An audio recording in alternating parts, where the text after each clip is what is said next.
So, Lost Girl. They say she goes both ways. Both ways.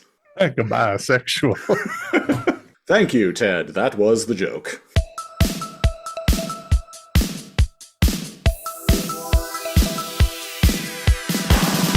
Lazor Comb.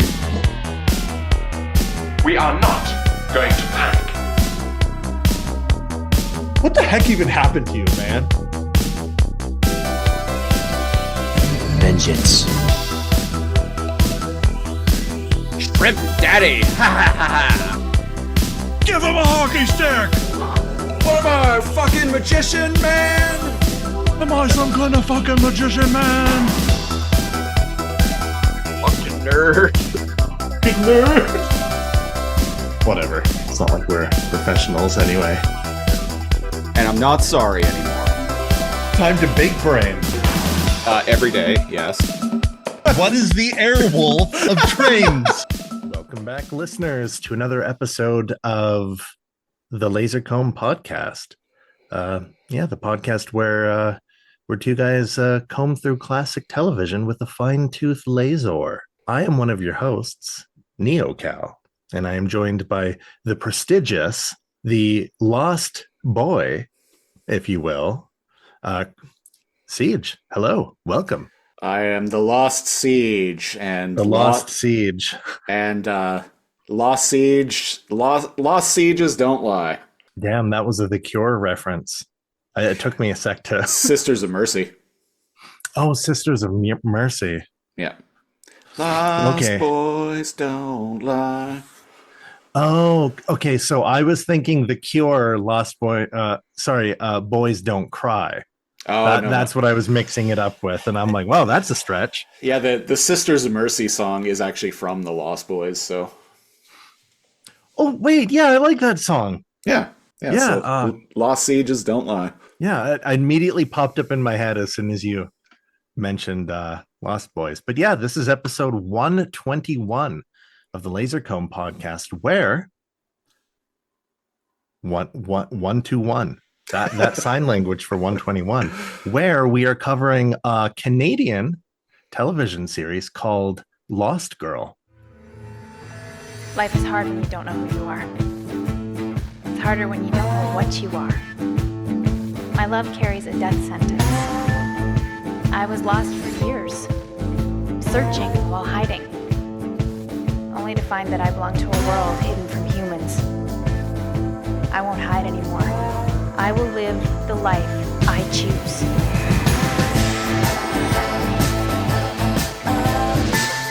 Premiered on a little channel called Showcase, I believe, in September 12th, 2010, and there are 5 seasons of it. Now, Showcase is a channel that millennials of a certain age, particularly males, Boy, have a whole bit of fond nostalgia for. Let's just say you're 16, it's 11 p.m., you got your own TV in your bedroom, and probably going to be on Showcase. So Showcase is a Canadian channel that I think debuted in like 1997, along with like Space and Teletoon. There was this big like bleh of new channels in like somewhere in 97, and Showcase was one very of them. good channels. Very good channels. So the thing with Showcase was late at night, they would show a lot of like Skinemax films, a lot of foreign films with tons and tons of nudity in them. Mm-hmm. So, like I said, millennial boys of a certain age undoubtedly have some nostalgia for Showcase.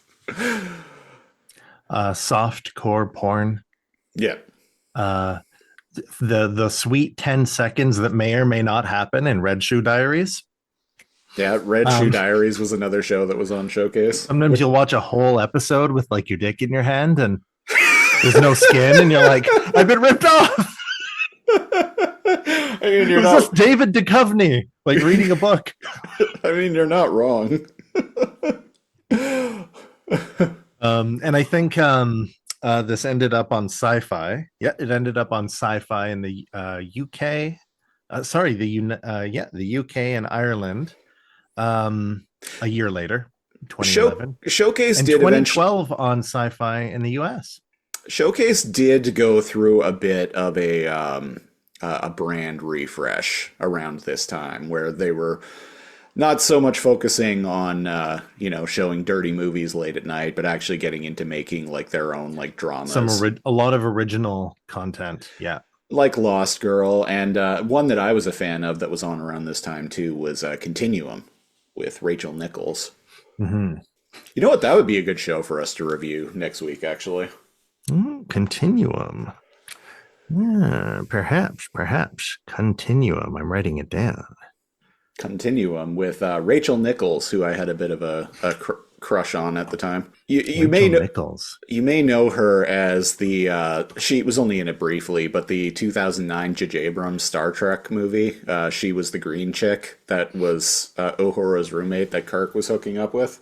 And she was also in, she played Scarlet, I think, in G.I. Joe, The Rise of Cobra. Oh, the green chick. I remembered the green chick was hot. Yeah. She wasn't in the movie much. Yeah, and that actress is Rachel Nichols. She ended up starring in the show Continuum. Well, she got to be a green chick. That's the important thing. She got to be an alien on Star Trek. So, yeah, Lost Girl. I got to be honest, I actually hadn't heard of this show before our patron, Josh, pitched it to us. Now, at patreon.com/lazorcomb, LAZORCOMB, at the $10 tier, you get to pick a show for us to review a random episode of. But at the $20 tier, in addition to a bunch of other goodies, you get the ability to pick the episode. You can you can finally escape the curse of we just landed on a bad episode. It's your chance. Instead, give us a bad episode on purpose. No. It's your chance to actually make us watch a specific episode, the cream of the crop. And what you're saying is Sir Josh did that for this episode. That is exactly what I'm saying. The season 2 episode 9, 22nd episode overall, I believe. Original Skin, which originally aired on November 20th of 2011. Dun dun. So I can't remember, but I swear we read about it one time, like a year ago or something, and we read the synopsis, which I will read for all of you, and then Siege can give you his initial take. Yeah. Because let me tell you, I don't think both of us, but especially Siege, have yo-yoed so fucking hard on something before, on the entirety of us doing this podcast. So, what is Lost Girl, you may ask? Canadian supernatural drama television series that ran for 5 seasons. It follows Wikipedia. It follows the life of a bisexual succubus named Bo, played by Anna Selleck. She learns to control her superhuman abilities and help those in need, and discovers the truth about her origins. Let's see here. So she grew up in an adopted human family, unaware of her non-human nature and of the Fae world, which is a bigger part of the setting that she descends from. She began to feel different, I'm doing air quotes, when she entered puberty, and didn't know she was not normal until she accidentally killed her high school boyfriend by draining his his life energy during her first sexual encounter. Same thing.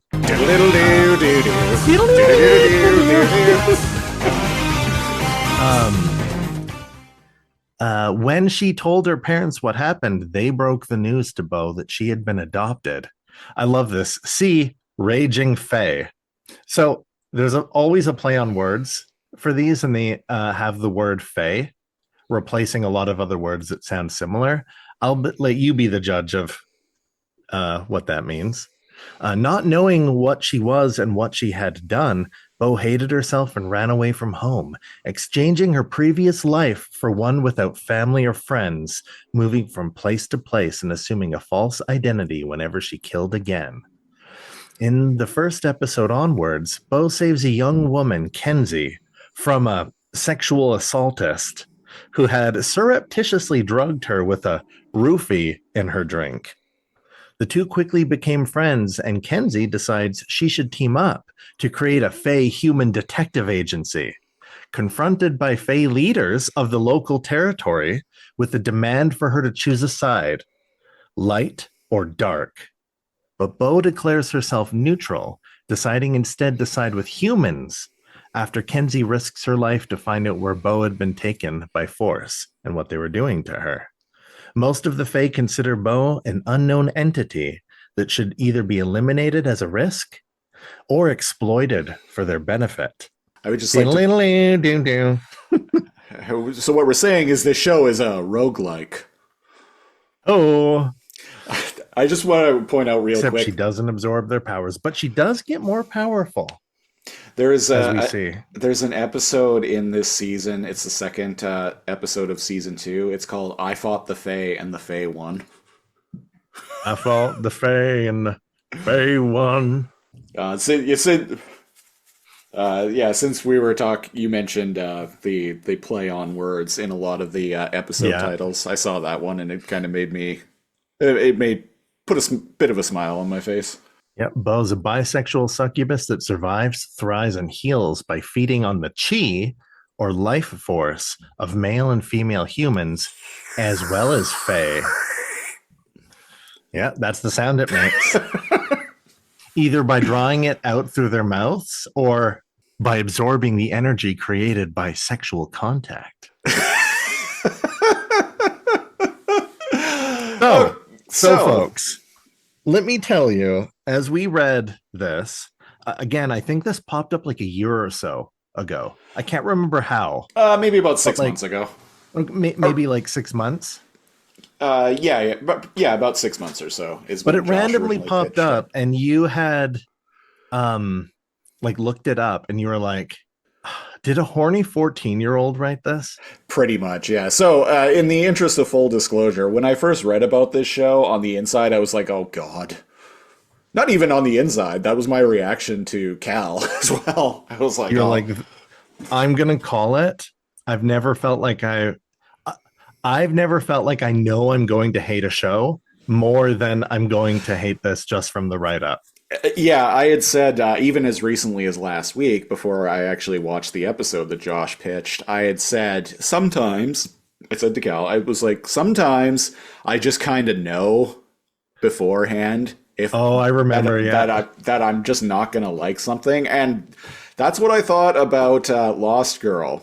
So imagine my surprise, and I'm not officially going to give my rating until the end of the episode, as is tradition. But imagine my surprise that this show, despite me having no fucking idea who these characters were, who these people were, being thrown in many episodes into the mix, and many episodes in many characters in one episode. Imagine my surprise that with all of that in mind, that I was, within 10 minutes, I was completely invested in everything that was going on. For me, it only took the first 10 seconds of a goth chick dancing around in heels, but that we have different. It was around 10 minutes or so where I was warming up to the show pretty quickly, but around 10 minutes in was where I finally was like, you know what? I'm actually into this. 10 minutes, I find. Again, we've been doing this for years and years, folks. 10 minutes into an episode, it'll either start grabbing me or I'll be like, this is going to be bad, isn't it? And I was like, well, wait a second.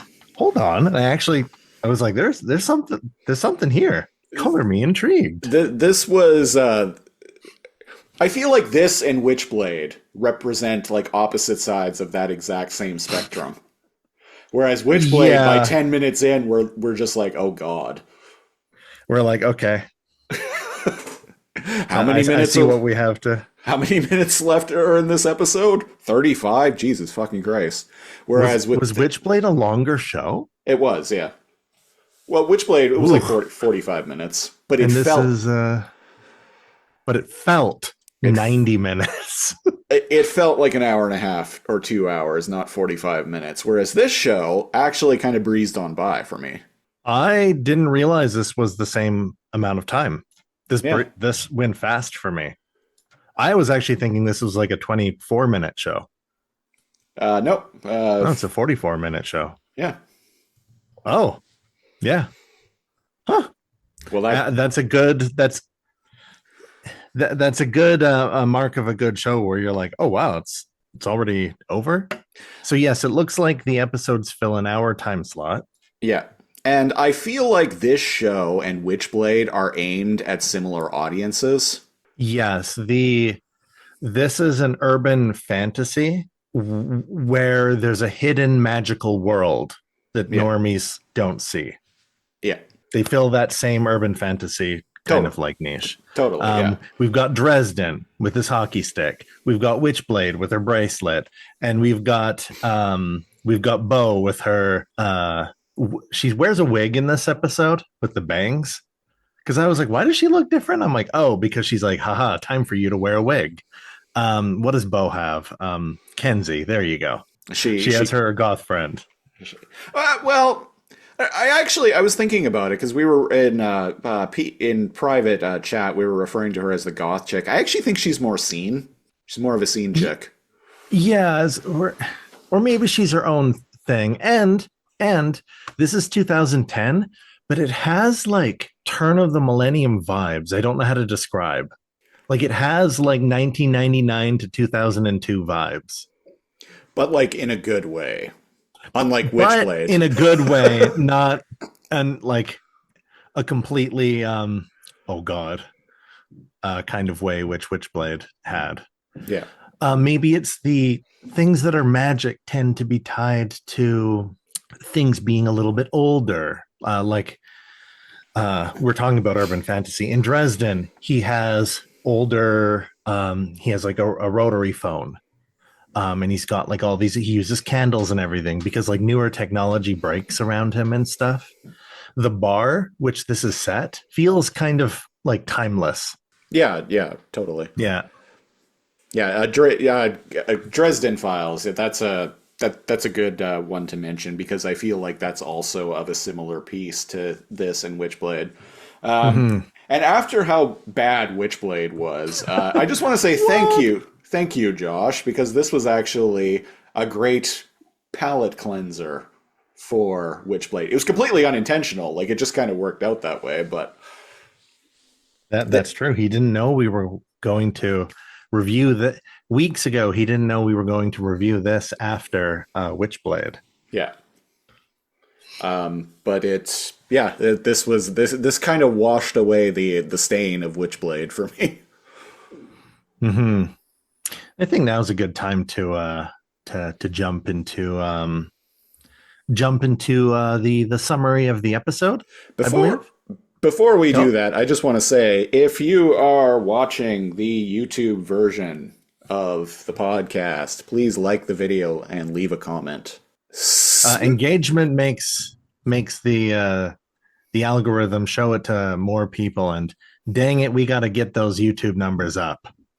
Yeah, the audio downloads are fine. The YouTube views, I want to see like take a rise. And shout out to Cone Killer, because I feel like the unsung hero, like he'll go and like just for the algorithm goes and comments on almost every single one of our videos. A lot of them, yeah. Yeah. Or like most of them. And so like you're doing a Korean Jesus's work. It was interesting, speaking of views. It's interesting. Speaking of Korean Jesus. No, I was going to say Too Much Energon. Like, we definitely get more views on YouTube for this podcast than we ever did for Too Much Energon. But Too Much Energon got way more audio downloads, which I thought was odd. Like, Too Much Energon. Well, I'm not going to say how many views or downloads but we more, get, yeah. but it got a lot more, like a noticeable amount. So international. Maybe there's a secret Beast Wars cabal all around the world. The Tripredicus Council, if you will. The Tripredicus Council, yeah. Anyway, with that out of the way, Lost Girl. Lost Girl, yeah. So again, first and only episode either of us have watched, in true Laser Comb fashion. We right away it feels like the vibes are that there are these two women are roommates. Yeah. One is like a bubbly, kind of goth scene, like trendy chick. And she's got new boots. Yeah. I'm a fan of the boots. She's jumping around in them. Maybe the director, a fan of feet and heels. We don't know. I need to watch the rest of the series to tell you about his sick fetishes. But she's like, "Hey, roommate, like, check me out. Look, oh, I got these boots. Why aren't you looking? Hey, look at me, look at me." And right away, that sets the viewers that happen to be just tuning in for the dynamic, bubbly, friendly, excitable, right? And then the roommate Party is girl. reading a book, right? Yeah. Reading a book and on a bed and not paying attention. So we got intellectual librarian roommate and like bubbly, like flirty roommate. Yeah, we got fun party girl, and we've got live, laugh, love.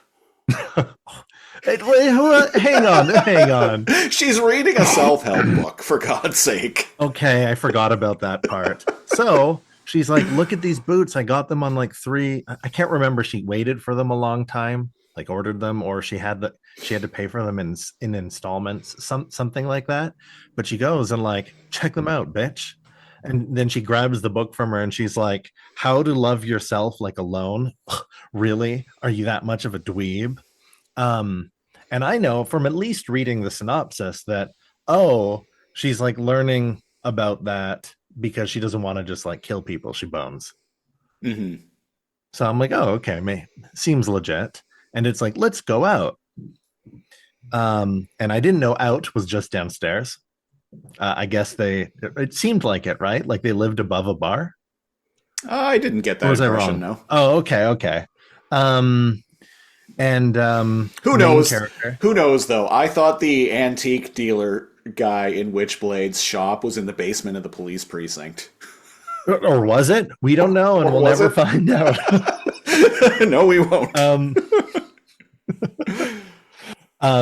That again, we already talked. Go and watch last episode if you haven't. But there are time jumps, but it doesn't do that. In like 24, it's obvious when there are time jumps. That's the theme of the fucking thing. It'll be like boop, boop, boop, and like show you the fucking time frame of the day as it's going by. That was so fucking nebulous. That show, there were multiple time jumps, and you're like, I don't get it. Like, didn't they just talk to this person?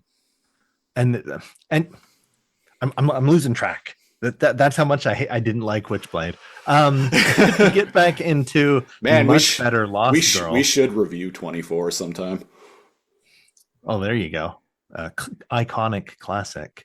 They go to a bar, and but off screen there was like a little bit of a makeover. She's got like a leather jacket, right? Maybe she borrowed some of Kenzie's clothes. Because Kenzie had said we're something along the lines of like, we're gonna dress you up in like a sexy biker type look. Yeah, and it was so that she could avoid, what was it? It was because she ends up feeling embarrassed that she has like this outfit on in front of people she knows, but like to avoid being recognized. I can't remember the reasons because we haven't watched season 1 or the beginning of season 2, but she shows up and she has bangs, like an extension thing that makes her look like she has bangs and a ponytail, and she's got kind of a vibe going, which seems to have swayed Siege a little, it seems like, based on his nod. As soon as she walked into that bar, Anna Silk, man. This and as we talked about before the show, was it before we started recording this? She's late 30s when she was cast. Yes, around this time, I figured it out. She would have been around 37 or so, and that's which is like, I think usually they hire like early to mid 20s actresses for a starring role. Yeah. Also, me very surprised that she was, because she doesn't look that old. Like I But thought maybe like 30. yeah, Anna Silk, I was immediately like infatuated with that actress. I'm like, I even at one point said to Cal, I'm like, holy fuck, this woman is gorgeous. He found a new celeb to follow, a new actress to follow. So they show up, and it's supposed to be a bingo night. I think at this bar. Yeah, because they're Kenzie is all excited about how how happening and packed the place is going to be, and they get there, and in a very womp womp kind of moment, the place There's is just nobody empty. there, and there are signs about bingo night. Yeah. And they find out from the bartender. And I'd just like to throw out. I feel like everyone's a pretty good actor. Yeah, I'm going to get into that more when some shenanigans ensue. But right off the gate, I'm like, this isn't like, what was the channel with like the OC and like, it's not like young new actor cheesy acting. Like, I what am I completely thinking of? forgot the OC existed until you just mentioned it. But now that That that show was so popular back in the early to mid 2000s. Did you ever try watching it? No. That is not our we're not the target audience for The creator for of the that. show, though, Alan Heinberg, ended up getting into writing comics, and he's actually a really good writer. He created the Young Avengers, which was a really good book. Well, shit. Sometimes you start on the OC and you end on the Young Avengers. But yeah, I suspect, yeah, we're not the target demographic for the OC. Probably not. Yeah, Dawson's Creek, the OC, 90210. I could go on. Yeah. That's kind of what I was expecting. This kind That's- of thing to be a young adult drama. That's fair, yeah. And I'm so glad I didn't get a young adult drama. No, not at all. Not at all. So we find out everyone here is familiar with her and Kenzie. And there's also mentions of that people aren't exactly normal humans, so to speak.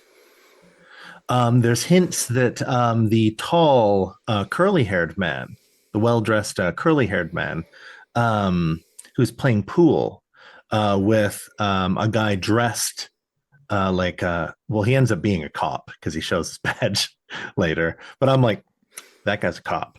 And I believe If they're not both cops, like they have cop vibes immediately. I believe he's a werewolf. He's got like wolf fey ancestry of some kind. Yeah, and I was reading on Wikipedia, he's like 1,500 years old. Or So he's like, or he's not a werewolf. He's a shape-shifting wolf who can a lichen. who can like take like human form, and he's like 1,500 years old and is like He's some sort of fey that can live indefinitely or a long time. Yeah. And the bartender must host because we find out later this is a neutral like fey zone. Yeah. So like you're not allowed to fight here or like use powers here or that kind of thing, right? An Elysium, if you will. Or like what the Citadel in Mass Effect is supposed to be. It's a place where everyone can meet. And It's a neutral zone. Neutral zone, yeah. Yeah. Or like holy ground for the immortals of Highlander. Oh, there you go. Which the rules on are more of a recommendation than like a magical physical barrier preventing you from fighting. But some people don't accept that as canon. I get ahead of myself because whenever we start talking about Highlander, what the canonical rules for it get a little wishy-washy. Well, yeah, because originally it was supposed to be it's a rule, but no immortal would ever dare break because they always respect the rule of holy ground. Mm-hmm, mm-hmm. But then I think it was in Highlander Endgame. There's an immortal who is just all like, "Ha ha! I don't care," and like kills. I'm atheist. And like kills like Connor McLeod on holy Wouldn't ground. it be interesting if he lost his powers? Like Like if you break that rule, you are become mortal. Yeah. I think we should write some for some Highlander fan fiction. Yeah. I still want to do that Highlander podcast. It's or is it a secret? What Highlander podcast? Back I'm sure to I've talked about it before. in the very least on Discord, which you should join. Yes. So Lost Girl, there's Wolfman, there's Cop Man. Wolfman is Dyson, I believe. Yep. Yeah. Yep. Dyson. So a chick shows up. You want to know the listeners, you want to know the mark of whether we actually like a show? Is when we make a point of like figuring out what their names are and not you just, know what? Yeah, I and not when we just, actually are paying attention and not just like there's Wolfman, main character or MC, and Goth Girl, Lost Girl woman. Lost instead of Lost Men, it's Lost Girl, Lost Girlman. There should be a Lost Girl Man. Lost Girl man. So yeah, in this show, we've actually like made a concerted effort to actually figure out who the characters are. Mm-hmm, mm-hmm. And there's some tension going on there, and we don't need to know it, right? Necessarily, there's some tension going on there, and she wants to like start over and be friends with Mr. Wolfman. And Dyson is like, oh, okay, sure, and accepts a brewski from her. Lauren comes in, a human. The brewski leads to a bit that was my first time actually laughing at something. So she's calling him out about something, and Dyson, and it's like, dude, you're too old. Because I thought this, and I forgot that I didn't realize he was 1,500 years old. He's especially too old for relationship drama. Yeah. You gotta grow up like 1,000 years ago, man. So Lauren's like, hey, we need to like talk, blah, blah, blah. And he's like, okay, like, let's go. And it was all like, oh, well, like, what about blah, blah, blah? And it was like, oh, you got in the way. And like, there's like a love triangle thing going on here. Yeah. And I can't remember what exactly, but Dyson says something. Dyson says, oh, that none of that mattered. And she's like, what do you mean none of that mattered? And he's like, oh, and he's trying to talk privately to each girl. My dude, he's kind of in a moment where he's busted, right? Like you can't be like, oh no, I just don't want to talk about it. When he said that, I was like, those are loser moves, man. You've been there. You're being a loser. I've been there too, in a very similar situation. And let me tell you, dude, if I'm too old for that loser shit, you're especially too old for it. And what's that bit that you like that after this is happening? So Bo grabs the pint of beer out of Dyson's hand, and she's like, "Give me back my friendship beer." And that was around the moment in the episode where I started figuring out that I was actually about 10 minutes in, and then I was like, wait a second, I think I'm gonna like this. Yeah. I liked it because of Kenzie. Like she kind of brings whatever she is unapologetically, which is hard to do without it being cheesy. Yeah, there's a recurring. It's very easy to be cheesy with Kenzie. There's a recurring gag. So like with a character like that, I mean, the like plot of the episode is basically, yeah. Long story short, poison beer. Yeah, poison beer. And there's a recurring gag with Kenzie keeps. She'll be like, "Oh man, you just need to chill and like have a drink," and then she'll like go and take a drink of the beer, and then she'll be like, and then spit it out, remembering that it's tainted. Yeah. So what ends up happening is there's a shot before a commercial of somebody, an actor, who's just this is my one shot to show off to the director, and he's being very. I refer.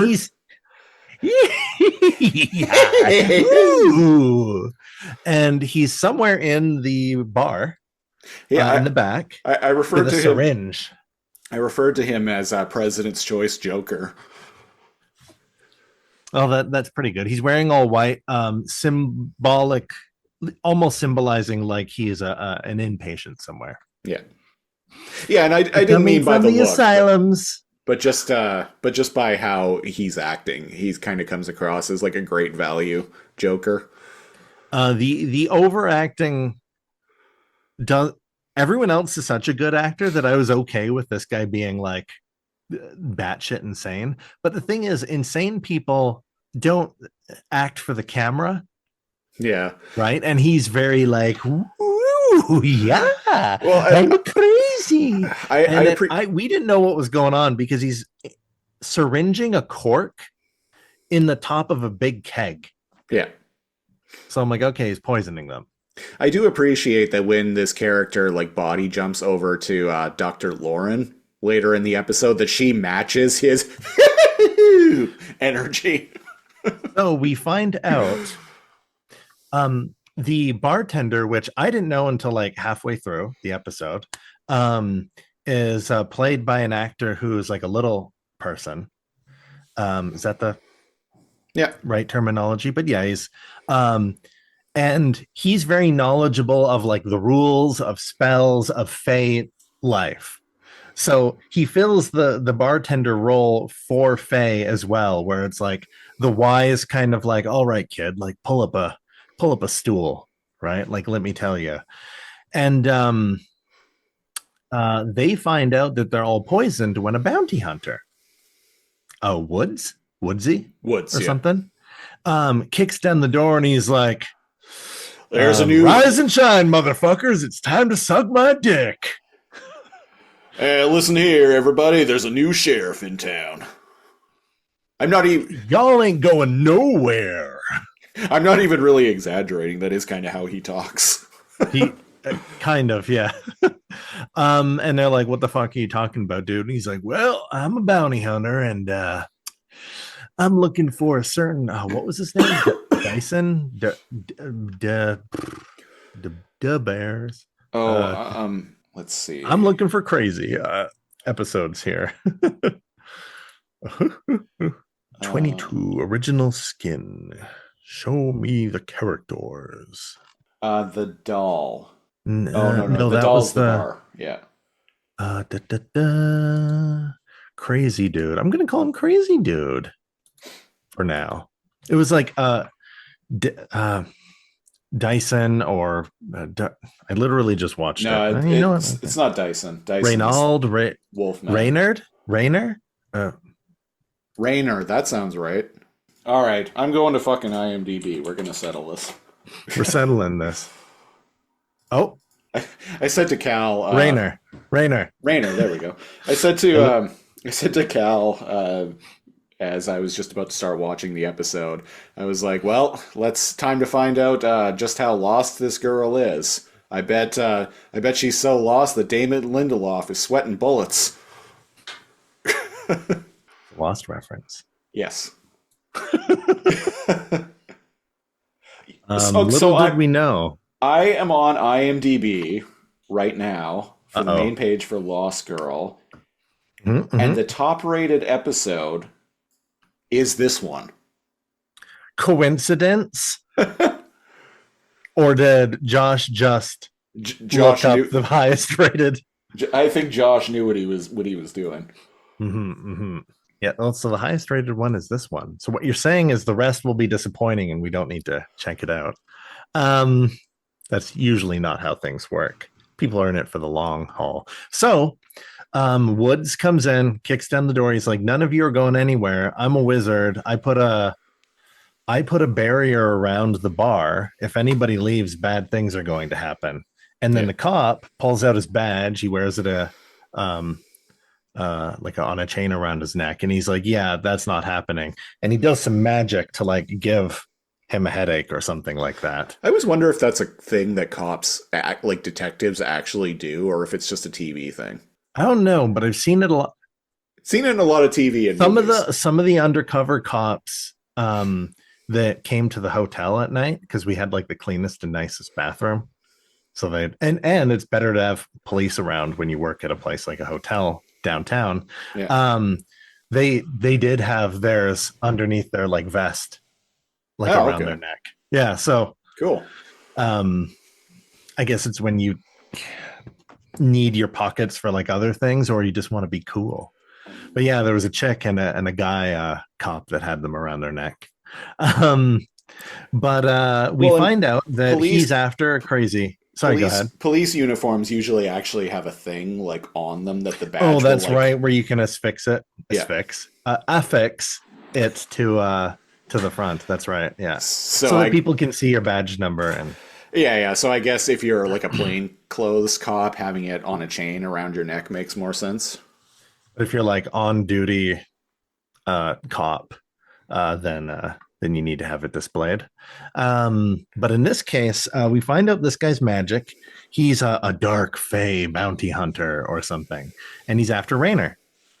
And Raynor's a real bad guy. He's super bad. He strangles bitches and does all kinds of alchemy and other things. And when they find him passed out in the back room and with a syringe. And they find out it's Gorgon blood. And Gorgon blood, when ingested, can make people Freaky Friday switch bodies. So somebody out there, because he's passed out, it means somebody's out there is actually Raynor pretending to be somebody else. And they don't know who it is. The only one that they can rule out is the guy who runs the bar, because he's like, I'm not drinking that swill. Oh, what? I haven't had anything to drink. You'd think I drink that swill? And everyone looks at him and he's like, bartender humor. Yeah. But also, if he's working, man, you know how many bartenders I knew that like slow drank throughout their shift? I was just gonna say, I used to know a lot of like servers at bars back in the day, and they all fucking drink through their shifts. Yeah, they're usually like tipsy or like half cut. Like, and by the time the night shift ends, they're fucking like fully cut. Yeah. But apparently, this guy is a man of, or it would be a good cover if he was just bullshitting. He's a man of so you ethics don't suspect him and professionalism. But very clear. I remember PMing you and being like, I wonder who it is, because like Bo is in the background, or the actress playing Bo in the background, being like. Well, and I'm like, yeah, geez, I wonder who it is. Well, and we find out Bo is in a limbo plane of existence. Yeah, and that made it pretty obvious to me too, because it's like, okay, so we're seeing her in the bar. The episode's not even trying to hide that it's her, but for a little while, the episode is kind of, it's the thing, basically. It makes you think it's going to be the thing.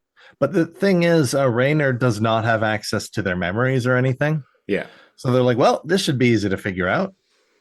And at one point, Kenzie is all like, oh, blah, blah, blah. Like, what do you think about like this guy? And trying to match her energy, match Kenzie's energy. Raynor in Bo's body is like, oh, I don't know, but like, oh, I totally love your shoes. And Kenzie turns around and it's like, oh, he's in her. Yeah, just knows right away. And what ends up happening exactly? Something happens when they try to apprehend. There's so many funny lines in this episode. At one point, Kenzie is like, how would I know if the dude is inside me? And like one of the cop guys, the guy in my background in the hat, I can't remember what his name is, but cop he's guy. He's like, been a while, huh? Yeah, because she's like, wait, how would I know if like this guy is like in my body? And he's like, been a while, huh? And she hits them. Yeah, she's like, how would I know if the dude is inside me?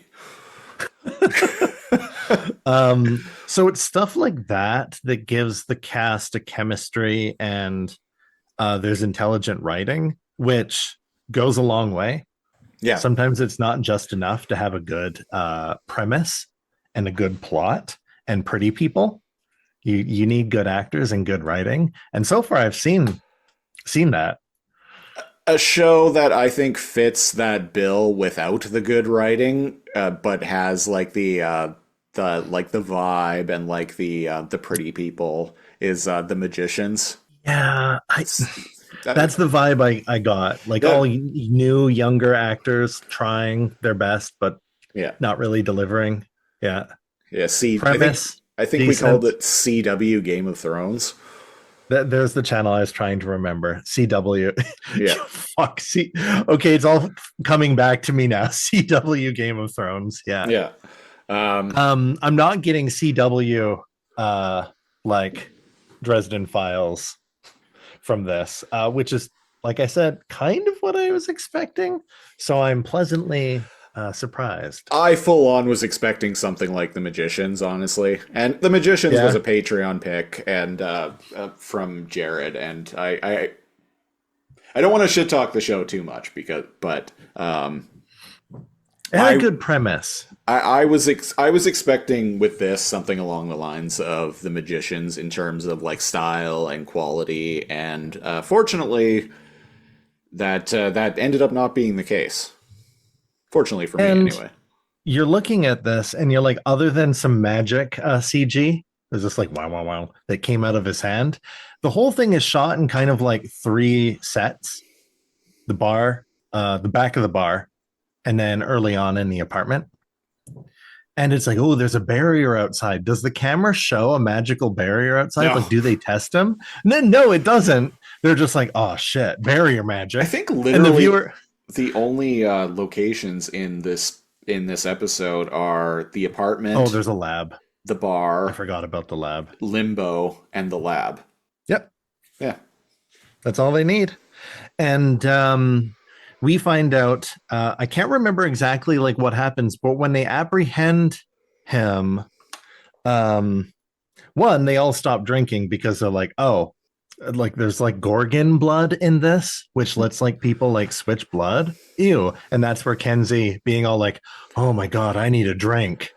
And she doesn't do the gag so much that it's cringe, but she does do it twice. Which, She does it twice, yeah. yeah. And I think one of the times was when, so black smoke comes out of people and it's symbolically showing that people are switching bodies. It's And not it's when they grab, it's a very cheap visual effect, but it's fine. It works. I don't need, they didn't even need a visual effect. So kudos for at least throwing in the black smoke. I know I don't necessarily need to see like MCU, I could see all of MCU, them like, pass out Doctor Strange like going into the like astral plane. and then see the spectral spirits come out of their body. Yeah. Like when he punches like people's souls out. Yeah, like he I does don't need to to see Spider-Man. that. Yeah. They could have all just collapsed on the ground and I still would have been, I've been like, oh shit. Yeah. I still would have been sold. So they wake up and they're immediately like, oh, who is Kenzie in? Dyson, right? Kenzie's in Dyson. So this tall, curly-haired, like tall drink is now Kenzie, and the bartender. You can say it. is like, He's kind of a hunk. I was gonna. How do I get around saying this guy's kind of a hunk? And now this is what made me go, oh shit, this is great, because all of the actors now need to portray other actors' characters Yeah. that they've been playing the entire time on the show. And again, this is the only episode I've watched, but man, they really fucking sell it. They really sell it. I imagine this has got to be a fun acting exercise for actors to like act This like must have been your fun for the co-stars. director and all of the actors, right? Bo is in Woods, I believe. Yeah, that's right. Yeah. One of And the bartender goes and he's like, name tag time, and he starts like putting the name tags of who people actually yeah, he's just are like, on them. I'll get the name tags. But 2 people claim to be Kiara, Mm-hmm. and Kiara is that blonde chick there. And she kind of fell through the cracks for me because I was distracted by like Lauren and Or was Kiara? Kiara spends most of the episode unconscious, so we don't really get to know much about her. Yeah. So what ends up happening here is as Woods, the bounty hunter, is in Bo's body, Yeah. everyone starts to realize the internal like feelings that people have are still in the physical body, Right. which I was like, Well, come on. actually, But we find out the instinctual parts. So like the wolf man of the succubus, like needing to like feed, that part makes sense to me. The emotions people feel for other people, that part less so, but whatever. It's there's magic in this world, so I can forgive it. we forgot to mention that when Bo is in limbo, she's greeted by this spirit. So there's a horror. So limbo is matrix filtered, like green filtered version of the bar. Yeah. And she calls Bo something like the Bojangle, the Shagohad, the some other name. And she goes, "Stop calling me that name."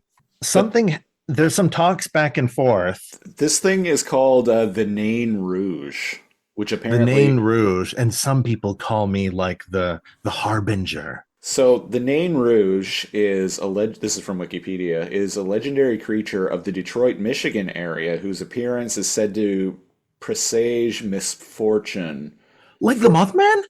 For the white settlers of the area. Yeah. Wait, so this creepy girl's a cryptid. Oh, that's cool. Yeah, so I remember the barkeep guy at the end mentions, he's like, because eventually Bo tells him that she saw the Nain Rouge, and he's like, oh, the Nain Rouge usually appears predating like a big natural disaster. And she's like, oh, this isn't the first time I ran into it. And he's like, bitch, why didn't you tell me about this? And it's like, what am I supposed to do? Tell you that like a creepy like little girl's been following me around? Well, and indeed, the Nain Rouge shows her, well, she's in limbo. The Nain Rouge shows her a vision of the future where she seems to kill the barkeep guy. Yes. And that if she doesn't make a choice soon, all of Fae kind will go extinct. Mm-hmm. You got that too? And she's like, oh, you can't hold me responsible for like other people's lives. I'm just trying to live my own. And so creepy girl is like, oh, well, that's up to you to decide. I'm just here to blah, blah, blah. Also, in front of you, Bo, there are 3 doors. I can only show you the doors. I cannot make you choose one. And there are 3 glowing doors. One that goes to the back room, one that goes to like the apartments or the bathrooms, and one that like leaves. And outside of the doors, they glow. Mm-hmm. I don't know the symbolism here. Maybe it doesn't matter. I thought this was going to be a big, like what do they symbolize? Or she was going to go through one, have a vision quest, come out, go through another, have a vision quest, come out, and then go. Like she needs to pass 3 vision quests. I guess not. Well, somehow she figures out which door she has to exit through in order to leave limbo and get her body back. By doing eeny, meeny, miny, mo. Basically. So when she does that, is that what makes everyone else's body go? That's what kicks Raynor out of her body. So, out of her body, right? Yeah, because they had Raynor at that point.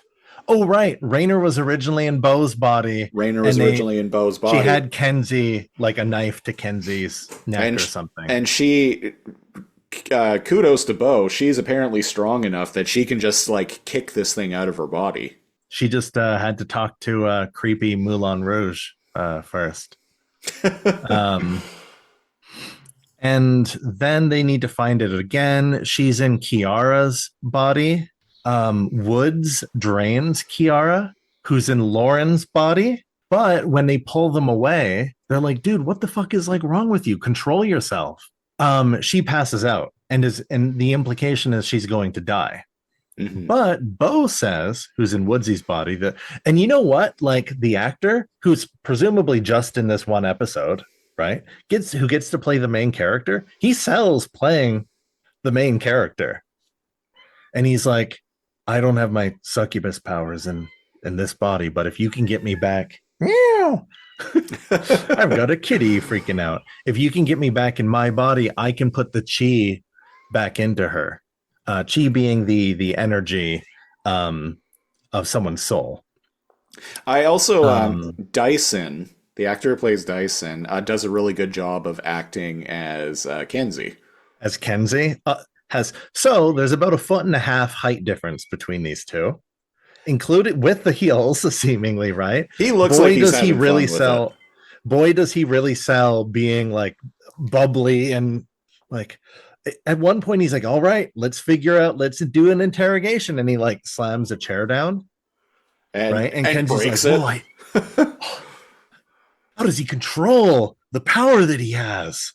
And then he's like trying to get the claws to come out because he's got kind of like a Buffy mode. You know, vampires have like a feral like mode. Yeah, I guess this guy has that kind of mode where he goes into like semi-beast form.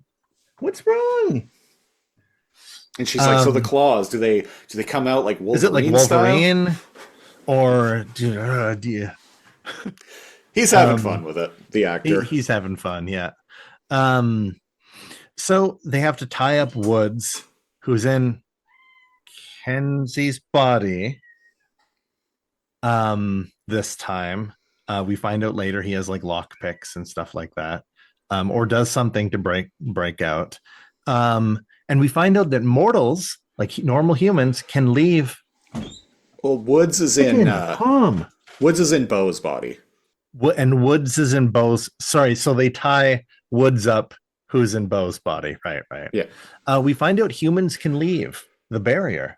Only humans can leave the barrier, and you know it, Kiara or Lauren. Sorry, the bad guy Raynor is inside Lauren's body. There we go, and he gets out.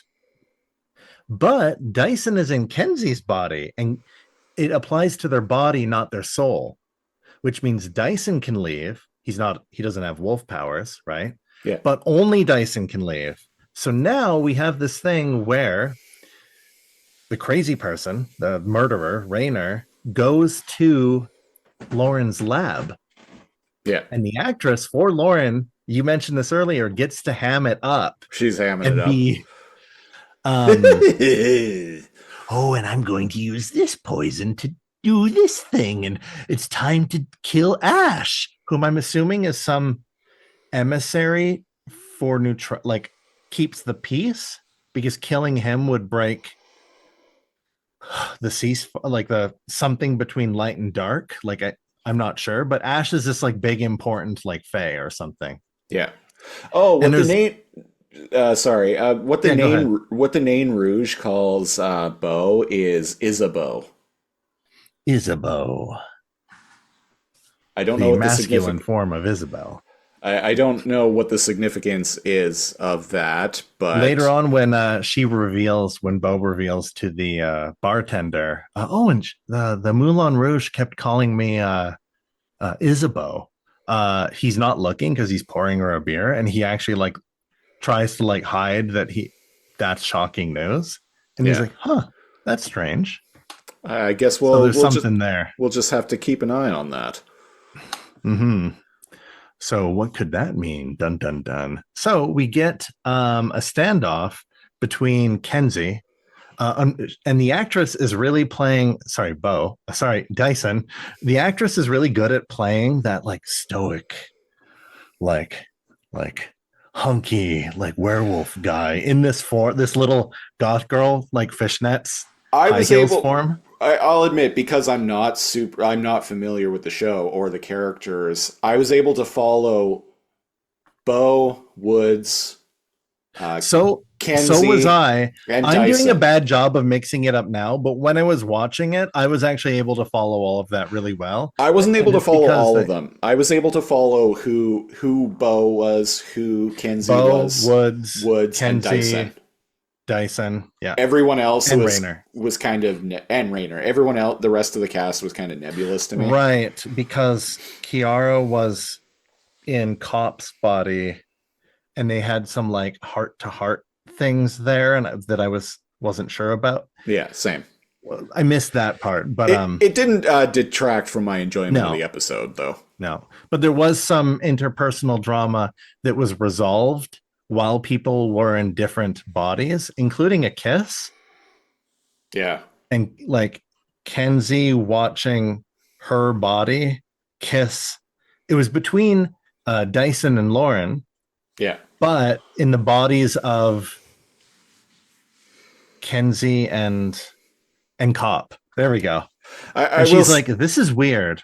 I will say, there are various points in the episode where Bo in Woods' body and Kenzie in Dyson's body, they're still like palling it up with each other, like putting, like nuzzling up to one another, putting Because their arms they're around. like best friends and stuff like that. And they sold it. Yeah, no, it was actually really cute.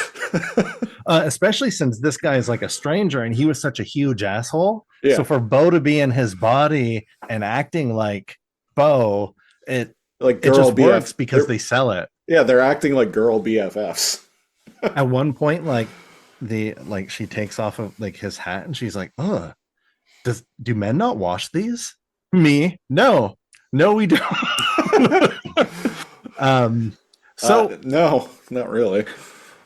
There's ways to, but it's a huge pain in the butt.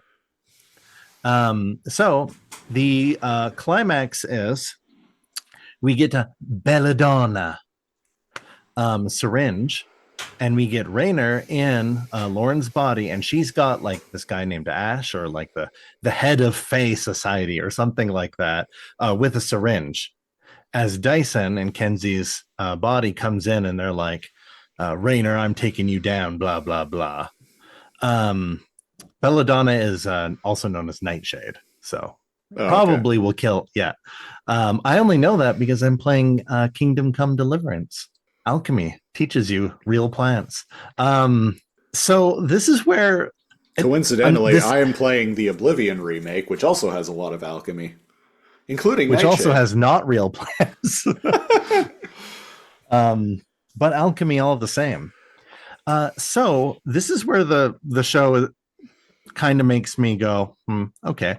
At the standoff, and the needle's in this guy's neck, Bo walks over and is like, there's some code talk between the two. And he's like, oh, as tardy as you must be, you must be tardy or something like that. And she's like, actually, I'm Dyson. And I'm like, and then afterwards it's like, oh, I see you've renovated the area. And he's like, oh yes, we've had to modernize, but we've kept some defense mechanisms in place. So he must be familiar with the location, and he steps or like double taps or plays DDR on this circle symbol thing that kind of looks like stained glass on the ground. And what happens is, and Raynor's as Lauren is wearing a lab coat. I like that he's crazy enough, but when he goes to the work site, he still puts on a lab coat. Yeah. Because Lauren wasn't wearing a lab coat when she was at the at the bar. So he's like, well, he's like, safety first. Now's my chance. Now's my chance. Puts on safety goggles. Now's my chance. And then just assumes her life. And lightning comes out. I like when Raynor as Lauren actually gets on the phone too, and he's like, "Hello, this is Dr. Lauren." Oh right, when he lures the guy there. Yeah. He's like, "This is Dr. Lauren, the doctor." Yeah, this is Dr. Lauren, the doctor. And I need to see you at the place I work at. And then he just like drops the phone and is like,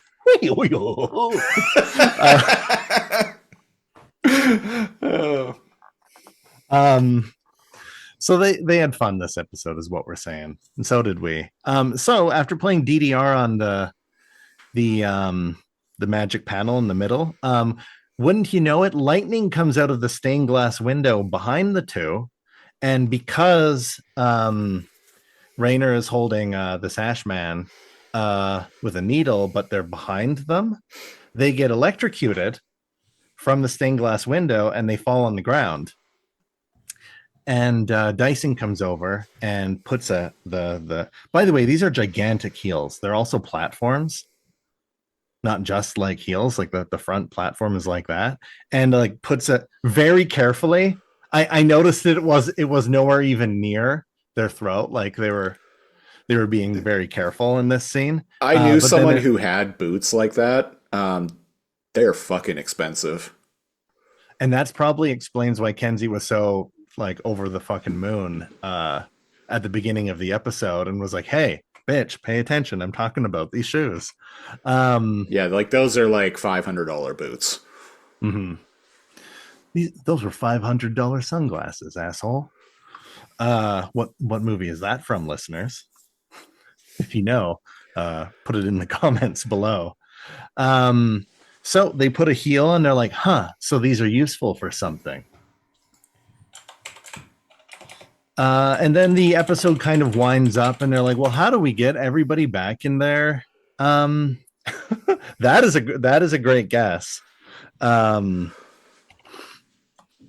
correct. That is a great guess. But oh, I was close.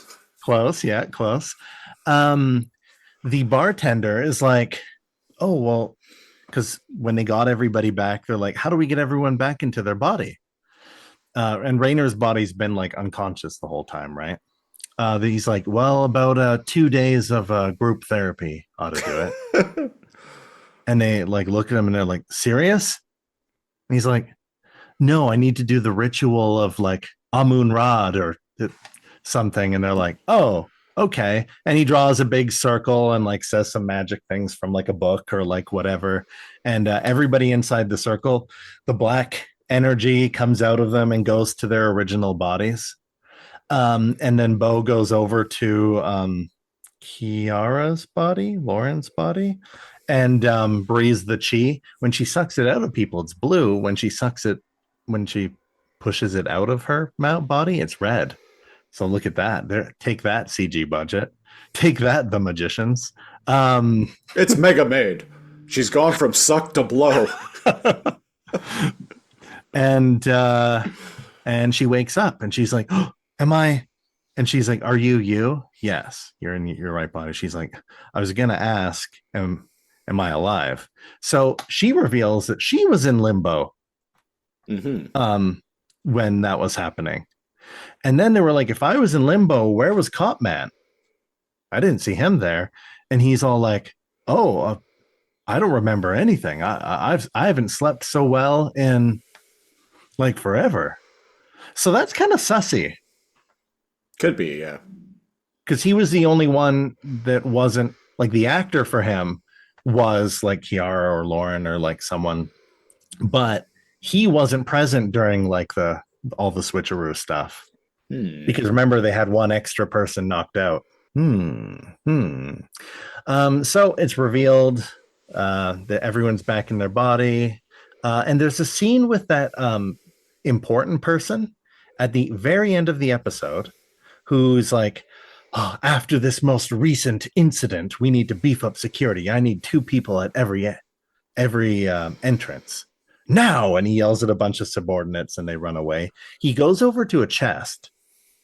He takes a key off of his neck that's a chain around him. He opens it up and there's a bunch of like special ancient like relics and an old book and like talismans and stuff. And he moves a section and in like a glass like jar or something like that is his head, but it's like slightly like it's dead. It's like blue looking and severed. Tell if that was his severed head in a jar or if that was a picture of his severed head.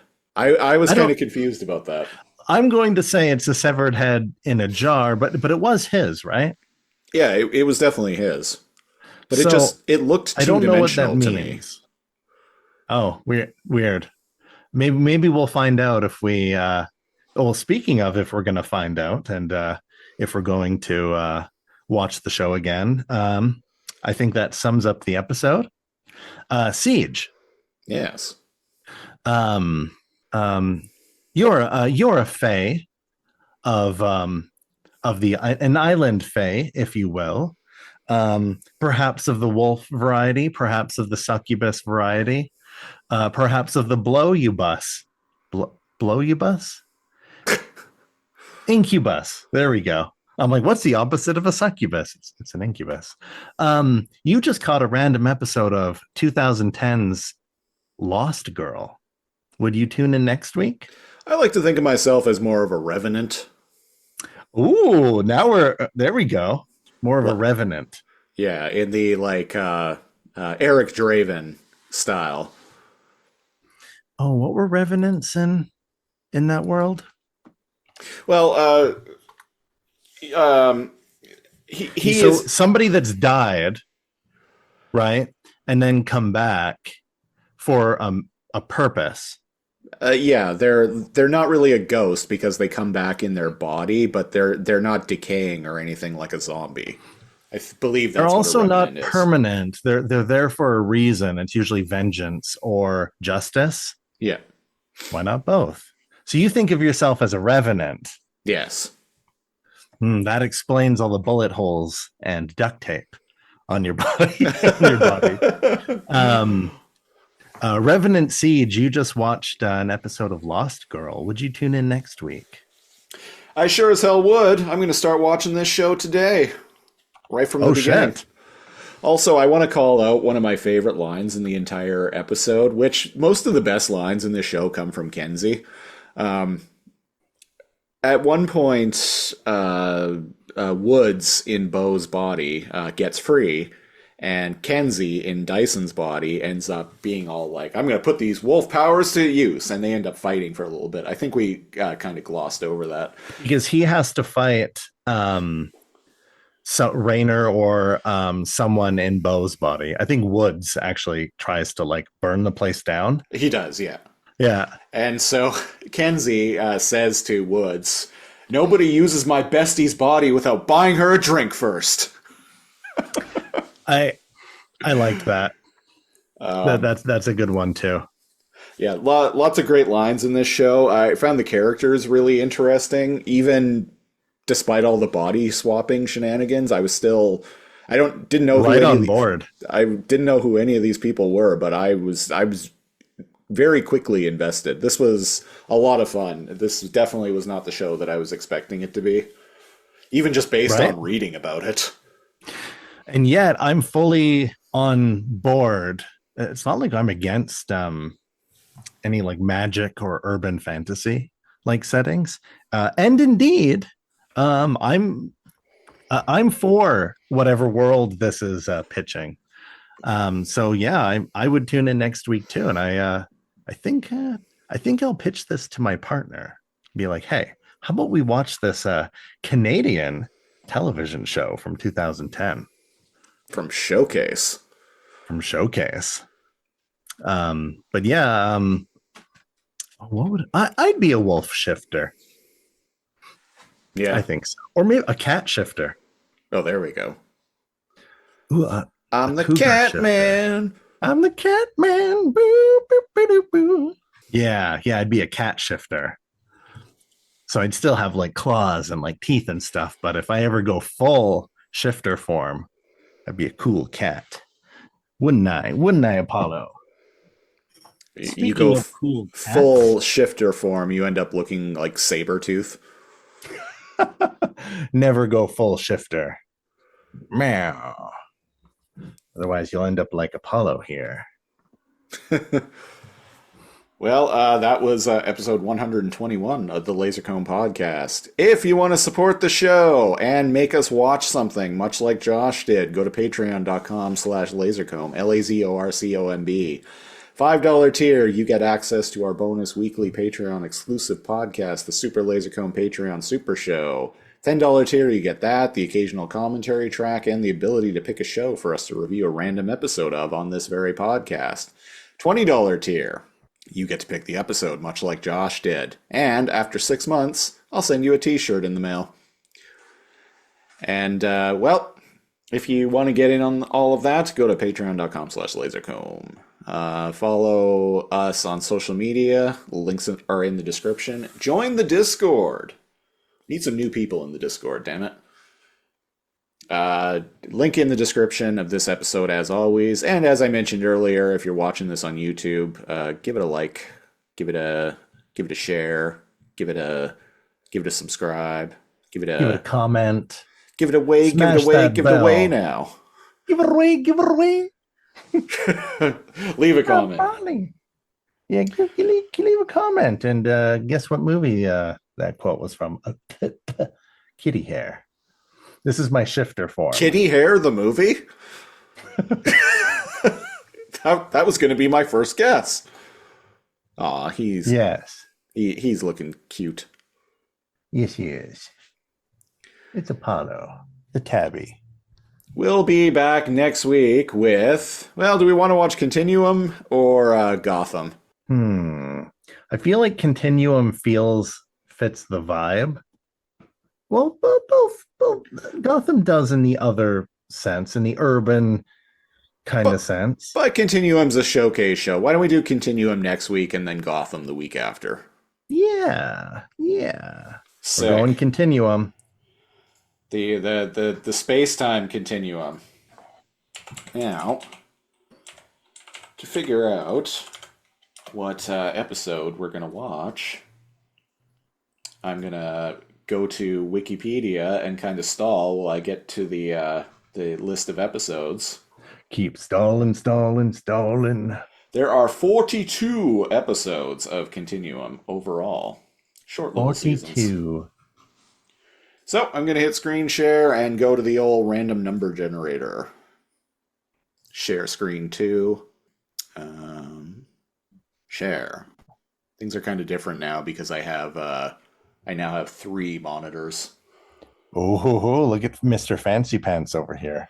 Well, it's more or less that I bought a new TV for my living room, so my old living room TV became my bedroom TV, and now my old bedroom TV just became a third monitor. Fair. One random number between 1 and 42, and here we go. 7. Nice and early. Lucky number 7. Craps.